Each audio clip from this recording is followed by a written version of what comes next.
Telugu Desam party 43వ ఆవిర్భావ దినోత్సవాన్ని నిన్న సెలబ్రేట్ చేసుకున్నారు. ఈ సందర్భంగా చంద్రబాబు నాయుడు గారు కూడా చాలా మాట్లాడారు. ఏపీ రాజకీయాలు టీడీపీకి ముందు, టీడీపీ తర్వాత అని. టీడీపీని ఎన్టీ రామారావు 1982 మార్చి 29వ తేదీన పెట్టాడు.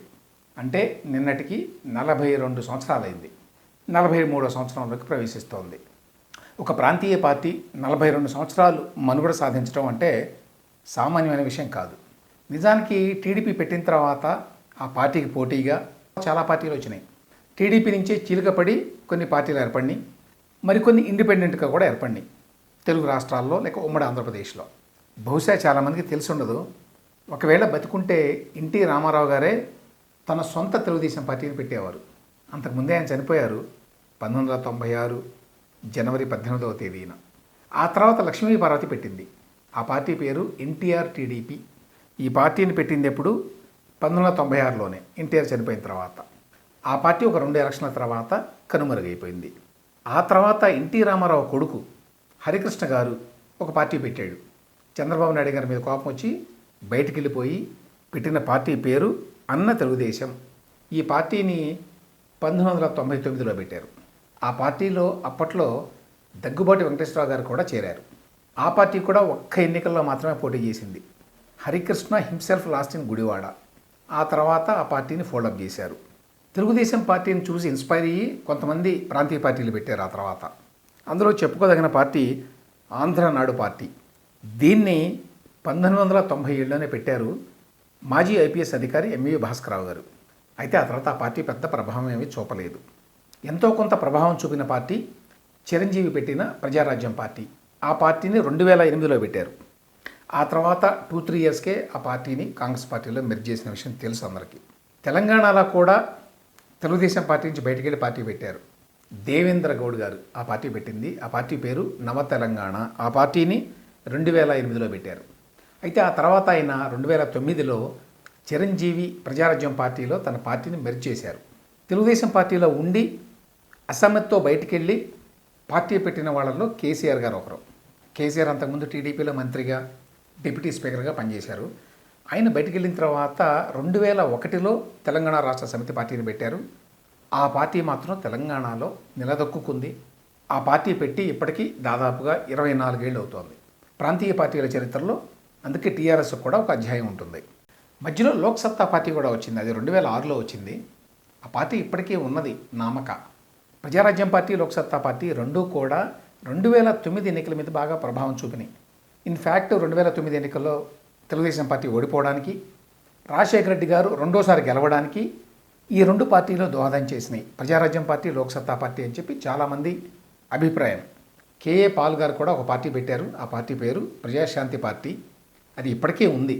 ఏ ఎన్నికల్లోనూ చెప్పుకోదగిన ఓట్లు ఆ పార్టీకి రాలేదు, అది వేరే విషయం. ఆ తర్వాత చెప్పుకోదగ్గ పెద్ద ప్రాంతీయ పార్టీ వైఎస్ఆర్ కాంగ్రెస్ పార్టీ. జగన్మోహన్ రెడ్డి వైఎస్ఆర్ కాంగ్రెస్ పార్టీని 2011లో పెట్టాడు. అంటే దాదాపు 13 సంవత్సరాలైంది ఆ పార్టీ పెట్టి. పార్టీ పెట్టి పోటీ చేసిన తొలి జనరల్ ఎలక్షన్స్లోనే పెద్ద ఎత్తున సీట్లు, ఓట్లు సంపాదించింది. 2018లో ప్రభుత్వాన్ని కూడా ఏర్పాటు చేసింది.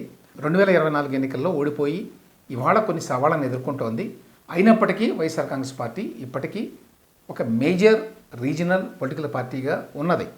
ఆంధ్రప్రదేశ్లో ఆ తర్వాత లేటెస్ట్గా పెట్టిన పార్టీ జనసేన.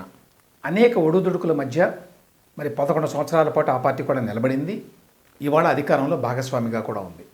ఆ రకంగా మొత్తం ఒకసారి మనం రీజనల్ పార్టీస్ చరిత్ర చూస్తే తెలుగుదేశం పార్టీ చాలా పార్టీలను ఇన్స్పైర్ చేసింది ప్రాంతీయ పార్టీలను పెట్టడానికి. అయితే నేను ఇప్పుడు వివరించినట్టు చాలా ప్రాంతీయ పార్టీలు నిలబడలేకపోయినాయి. తెలుగు రాష్ట్రాల్లో 42 ఏళ్ళు పూర్తి చేసుకున్న ప్రాంతీయ పార్టీగా తెలుగుదేశం పార్టీకి ఒక ప్రత్యేకమైన గుర్తింపు ఉంది. అసలు దేశంలోనే స్థాపించిన మొట్టమొదటి ప్రాంతీయ పార్టీ ఏది అంటే డిఎంకే, ద్రవిడ మున్నేట్ర కళగం. 1967లో పెట్టారు. అంటే ఇప్పటికీ 57 సంవత్సరాలు పూర్తయిపోయినాయి. ఆ తర్వాత చెప్పుకోదగ్గ ప్రాంతీయ పార్టీలు అకాలీదళ్, అట్లాగే అన్నా డిఎంకే. వాటి తర్వాత స్థానంలో తెలుగుదేశం పార్టీ ఉంటుంది. తెలుగుదేశం పార్టీ చరిత్రలో చాలా ఎత్తులు పల్లాలు ఉన్నాయి.